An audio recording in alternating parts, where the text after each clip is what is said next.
You know, today's one of the days I'm working on since I think it did quit raining here now.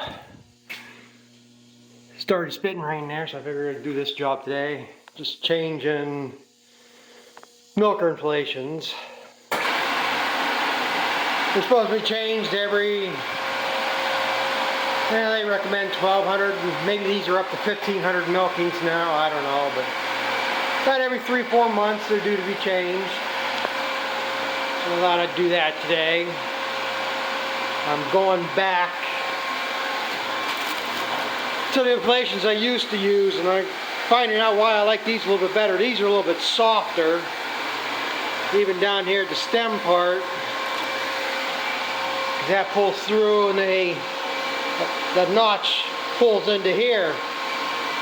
These are a lot stiffer here, and I'm having a miserable time getting these out of these shelves. They don't pop out as good as them.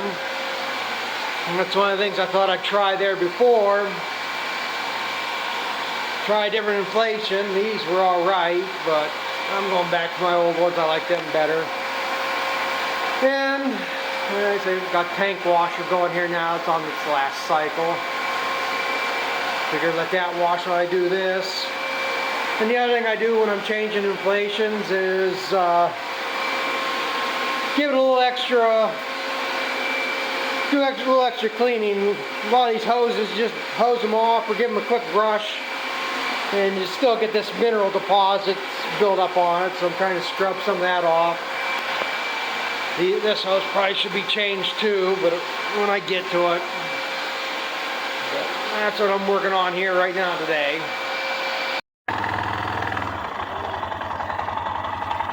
Well, this is another case. People don't do any more than they have to do. Now, about 2 weeks ago, I got a letter from the REA, or REC, I guess they are now. They were going to be trimming power lines. So I called up and told them, talked to them. I said, because there's several trees along the line here that are dead, need to come down. And it's one thing about our electric company is line maintenance, where if there's any chance that tree is going to come down on the wires, they would rather come out like a day like today and trim the trees or cut the trees and not come out in the middle of a rainstorm or blizzard to put the wires back up. That tree right there is dead.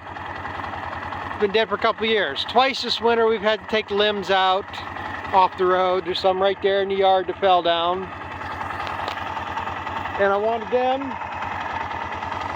to cut them. I thought they would take that whole tree down being dead. No, they cut that one limb out right there and left the rest of it. Now, granted, it's all leaning this way, but there's still a chance it's going to come down on the wires. And after talking to the guys that trim the trees, you know, technically, yeah, they're not required to cut them. I guess they can cut anything within 15 foot of the wires. That tree right there, dead. I don't think would reach the wires, but you know, this is a company, I think they should take it down. I can understand them not cutting this one. What I don't understand, now they cut limbs off this one that were growing towards the wires, fine, whatever, but he's telling me the other day that this company that's cutting them, they're still cutting under 2022's regulations, which all they're required is to trim these. In 2023 here, when they start doing the lines that are scheduled for this year, that tree would need to be cut. But they wouldn't cut it now, and it looks like right there it's dead. But they won't cut it now. I mean, I say if you're going to be doing it, you're in the area, do it now.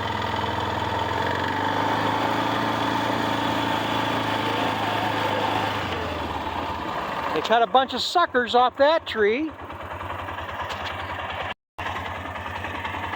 that would be nowhere near the wire. They trim that.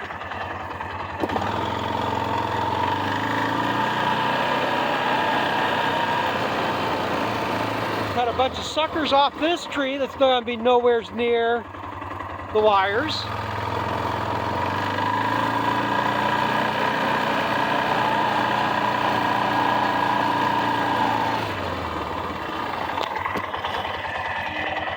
Now that tree, yeah, I can believe cutting them. That's not a problem. I know, I'm pretty sure that tree on the left is dead. Of course, it's leaning the opposite way. But why they didn't cut that down? This tree here is dead. This is another one I've been wanting to get down. And I mean, it goes up there. Chance that's going to rot out enough the whole tree comes down, but that still can reach the wires. That's what I get. Why they wouldn't take them down. And then I'm not going all the way up there. Well, that probably can't see that tree right there to the left of the power line at the top of the hill. That one's got limbs that are busted out. That's got weak spots. That tree should come down. And that's probably the closest tree to the wires. And they only took a couple limbs out of that, but they cut more of the Mulliflower Rose in the base of the tree off than they did anything up the tree. And all this was a 2-day job. They were out here yesterday and they came back out here today to do it. And this is what they did in 2 days. It really makes no sense to me. I say, come in here, do it now. There's a good chance we get a big windstorm. That tree up there especially, it's going to be a problem. So, I don't know. I guess I just think different than anybody else. Well, I thought I'd just make a quick little clip here. Been playing around with editing, and if I use this clip, it's because I figured out how to add pictures to the stream here. But I was playing around with looking at that drawbar support again for the white. And when I talked to them, they said it had to be shipped truck freight. Well, when I was looking at the description and stuff again, I noticed it's got a place there that says add to cart. So, well, what the hell, I'll give that a try. So I clicked on that. Because usually you do that stuff, it'll give you an option for shipping and stuff. So I thought I'd see what it brings up. Well, I went through it, and there's a spot at the bottom that says calculate shipping. So I clicked on that and put in the destination, and it came back for $130 UPS ground. So I'm going to assume that it can be shipped ground freight. It doesn't have to go truck freight. Did have on there $400 and some for next day air UPS, and $200 and some for second day air UPS. So it looks like I can get it shipped. So when I get around to it and I can get it ordered, that's what I'm going to try to do. Worst that's going to happen is they'll kick it back and say, no, it's got to go truck freight. But if I can get it shipped for $130, that's what I'm going to do, because I have figured it's roughly comes out to about 145 miles there. So I'm going to say roughly 300 miles round trip. I'm going to be looking at least $20 or 20 gallons of gas. At the current prices around here, I'm looking at about $80 in gas. So for $50 and not having to spend half a day going down there and driving through traffic, which I really hate driving traffic.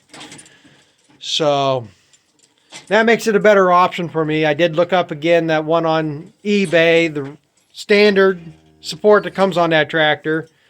That one can be shipped and it has $126 shipping on that. So $130 ain't that far out of line. They wanted $272. I didn't look to see if they had a best offer or not on it. But it's working out roughly another $200. I can buy this heavy duty one and get it shipped if they accept that. So as far as I know, it can be shipped UPS. So that's what I'm going to be looking at. So like I say, if you're seeing this clip, I'm going to have a couple pictures here at the end that shows this hitch. And I guess I'm going to call this one a video. So thanks for watching, and we'll catch up to you later.